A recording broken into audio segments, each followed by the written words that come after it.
Gökyüzünde ay dolanır, yerde gülür gül çiçek. Gören açan bir de yarım kapımızdan geçecek.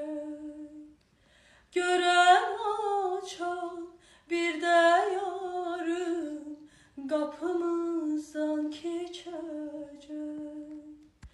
Küsüp gitti yarım benim, yollar battı dumana.